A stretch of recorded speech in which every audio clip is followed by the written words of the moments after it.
Hello అందరికీ నమస్కారం అండి. Welcome back to Sharat updates YouTube channel. Telangana రాష్ట్రంలో మరో కీలక నిర్ణయానికి సిద్ధమవుతుంది తెలంగాణ ప్రభుత్వం.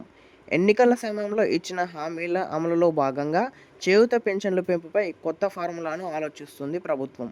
ఇప్పటికే అనేక సంక్షేమ పథకాలు అమలు చేస్తున్న ప్రభుత్వం ఇప్పుడు పెన్షన్ పెంపుపై దృష్టి సారించడం రాష్ట్ర వ్యాప్తంగా చర్చనీయాంశంగా మారింది. ముఖ్యంగా వృద్ధులు, దివ్యాంగులు, ఒంటరి మహిళలు వంటి లబ్ధిదారులకు ఇది ఒక పెద్ద ఊరటనిచ్చే నిర్ణయంగా భావిస్తున్నారు. తెలంగాణ అసెంబ్లీ ఎన్నికల సమయంలో కాంగ్రెస్ పార్టీ చేయూత పెన్షన్లు 4,000 రూపాయలకు, దివ్యాంగులకు 6,000 రూపాయలకు పెంచుతామని హామీ ఇచ్చిన విషయం తెలిసిందే. మరి దీని గురించి పూర్తి వివరాలు ఈ వీడియో వరకు చూద్దాం. కాబట్టి వీడియోను ఎక్కడ కూడా స్కిప్ చేయకుండా పూర్తి వరకు చూసే ప్రయత్నం అయితే చేయండి. అలాగే వీడియోని ఖచ్చితంగా లైక్ చేయండి. లైక్ చేస్తే ఇలాంటి సమాచారం అందించడానికి నాకు మోటివేట్గా ఉంటుంది. దాంతోపాటు ఛానల్ని సబ్స్క్రైబ్ చేయండి. ప్రస్తుతం రాష్ట్ర ప్రభుత్వం వృద్ధులు, ఒంటరి మహిళలు, ఎయిడ్స్ బాధితులు, డయాలసిస్ బాధితులు, చేనేత కార్మికులు, గీత కార్మికులు, బీడీ కార్మికులకు 2,016 రూపాయల చొప్పున, దివ్యాంగులకు అయితే 4,016 రూపాయల చొప్పున పెన్షన్ అందిస్తుంది. అయితే ఆర్థిక పరిస్థితులను దృష్టిలో ఉంచుకొని ఒక్కసారిగా భారీగా పెంపు చేయడం కష్టంగా ఉండటంతో ప్రభుత్వం విడతల వారీగా పెంచే విధానాన్ని పరిశీలిస్తుంది. ఈ క్రమంలో తొలి విడతగా 500 రూపాయల చొప్పున పెన్షన్ చేయాలని ప్రభుత్వం భావిస్తున్నట్లు సమాచారం. ప్రస్తుతం రాష్ట్రంలో సుమారు 42,07,000 మందికి పైగా లబ్ధిదారులు ఉన్నట్టు గమనించింది. వీరికి ప్రతి నెల 950 కోట్ల వరకు ఖర్చవుతుంది. 500 రూపాయల పెంపు అమలు చేస్తే నెలకు మరో 210 కోట్ల వరకు అదనంగా అవసరం అవుతుంది. అంటే ఏడాదికి 2,500 కోట్లకు పైగా భారం పడుతుందని ప్రభుత్వం అంచనా వేస్తుంది.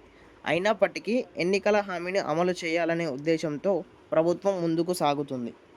ఇప్పటికే 6 గ్యారంటీల్లో భాగంగా మహిళలకు ఉచిత బస్సు ప్రయాణం, గృహజ్యోతి కింద 200 యూనిట్ల ఉచిత విద్యుత్, అలాగే 500 రూపాయల గ్యాస్ సిలిండర్, సన్న బియ్యం వంటి పథకాలను అమలు చేసిన రేవంత్ రెడ్డి గారి ప్రభుత్వం ఇప్పుడు చేయూత పెన్షన్పై దృష్టి సారించింది.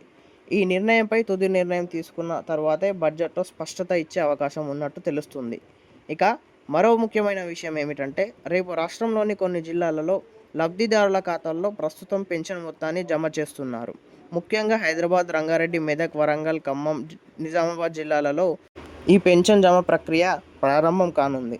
మిగతా జిల్లాలలో కూడా దశల వారీగా ఈ చెల్లింపులు పూర్తి చేయాలని ప్రభుత్వం యోచిస్తుంది. దీని ద్వారా లబ్ధిదారులకు ఎలాంటి అంతరాయం లేకుండా సమయాన్ని బట్టి పెన్షన్ అందేలా చర్యలు తీసుకుంటున్నారు.